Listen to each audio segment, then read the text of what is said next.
So here's my take on the most recent Minnesota shooting from a prior law enforcement perspective. So for those of you who don't know, 15 years of law enforcement, worked multiple disciplines, K9, SWAT, patrol officer, patrol deputy, so on and so forth. I do live in a rural community, so not a big city cop, wasn't a big city cop. I see both sides of the aisle on this, right? Like, he was shot, oh my God. Why did they shoot him when they disarmed him? I get that side of things. I also can understand the side of law enforcement. Again, I'm not siding on either side. I'm being very neutral. But this is just my take on my experiences. A lot of protesting going on. It's a pretty hot zone over there right now, right? Like, there's a lot going on over there. A lot of people are disgruntled. There's a lot of rioters, protesters. It's just getting out of control. And so you got law enforcement there, trying to stop mass destruction and chaos. And for whatever reasons, they're also there, right? Immigration stuff, all of that. Well, you got people agitating, yelling, throwing stuff at you, showing up armed. Like, the scene's going to already be chaotic, right? Law enforcement's level of alertness is just going to be beyond the average person. With their training and everything going on, like, any identifiable threat, can be perceived from all kinds of stuff, when it comes to justified shootings by law enforcement. You don't necessarily have to have a gun pointing at law enforcement, right, for them to be able to justify defending themselves. It could be blunt objects, sharp instrument. It could be a vehicle. It could be, many things that could be perceived as a deadly threat to law enforcement and innocent civilians. So this guy, ER nurse or whatever he was, he showed up, I don't know if he was open carrying, concealed carrying, whatever, using his Second Amendment right. I get that. Somehow, some way, the gun got exposed, became exposed. Maybe he was open carrying and it was already exposed. Time and place, right? You're going to go to a rally or a protest. It's already kind of a chaotic scene, and you have a firearm. Let's just say he's open carrying. That's just, I get that he's exercising his right, but also with tension so high, would I have done that? Well, for one, I wouldn't have gone to the protest, right? I wouldn't have been there agitating law enforcement, resisting.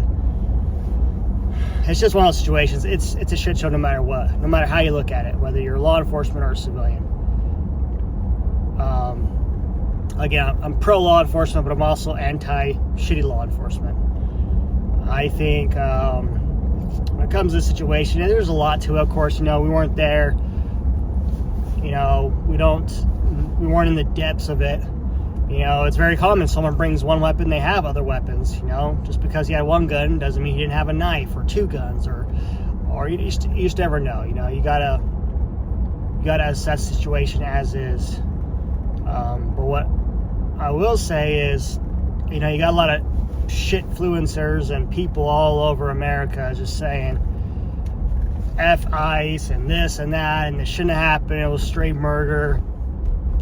I get that it's, a trigger effect, right? It's a trigger, like it elicits a rapid response, and people use their platform, to say they agree or disagree, and they get highly critical of it all.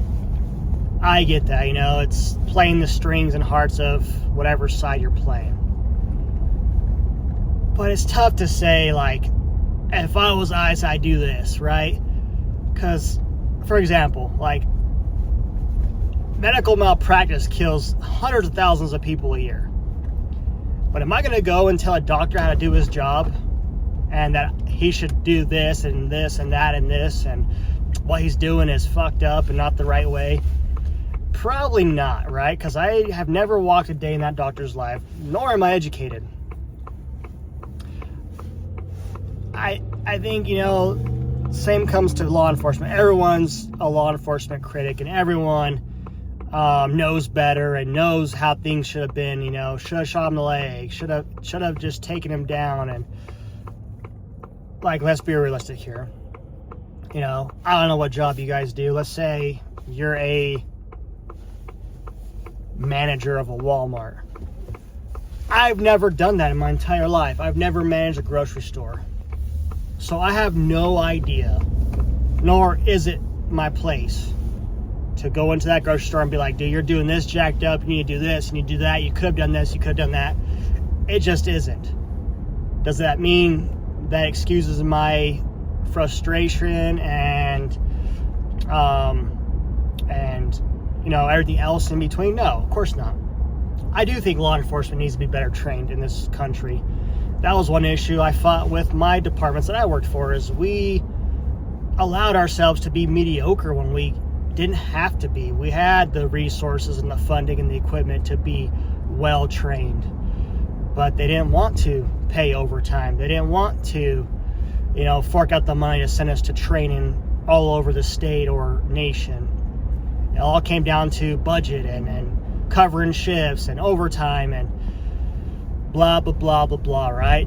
And I'd always tell my departments, well, I would rather pay the money to get someone well trained than pay for the funeral of a law enforcement officer in our department or a negligent death of a civilian because of lack of training. Of course, I always got looked at like an alien, right? Like I was speaking a foreign language and whatever, I just expected more of us. And I think that's true for law enforcement nationwide. I think we definitely could do a better job of training. The department and the entities that I've worked for, we train hands-on. We call it ARCON. It's arrest and control techniques. It's a little bit of ground game. It's a little bit of baton, weapon retention, just a little bit of everything, right? Putting cuffs on people. And we do about 8 hours a year. And you're only mandated to do 8 hours every 2 years in the state of Idaho. That is crazy to me. Holy smokes. So you mean to tell me only 8 hours is all we're required to do to effectively avoid someone harming us, but also to not harm them and get them subdued in a reasonable manner?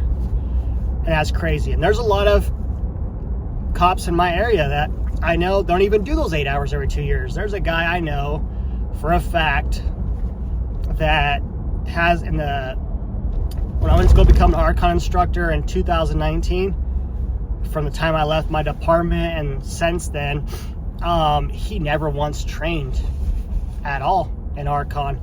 He got his hours penciled in by admin and they've done it since. And that's the kind of accountability that I've always wanted on our behalf. We're held to a higher standard. We preach ethics and morals, but we do stuff like this for our buddies and another administrator, and I just don't agree with it. I think law enforcement has a shit job. They have a lot going against them. The odds are stacked against them, especially in today's day and age. Do I think there's a lot of law enforcement that are there to do the job and do it the right way and try to make a difference? Absolutely. Do I think it's a broken system and we need better training and better standards? Absolutely. But I've been calling this stuff out, for over a decade. So, so back to the Minnesota thing. It's a shit show no matter what, no matter what side of the fence you're on. It's a shit show. At the end of the day, someone lost their life, and that's a shitty deal, no matter what. But again, before you go and post all these crazy, uneducated thoughts and ideas, and take a step back. Use the example I just gave you. Look at your profession, whatever it is, and be like, well, I couldn't tell someone how to do their profession, or I couldn't step one foot in their, in their career and say, this is how you should do it, because I don't do that. So just something to think about. We could be critical of everything in this world. It is what it is. That's just what we're allowed to do as a free country, right? With social media and these platforms like YouTube and so on. But again, it's just, no matter how you look at it, it's a shit deal all around.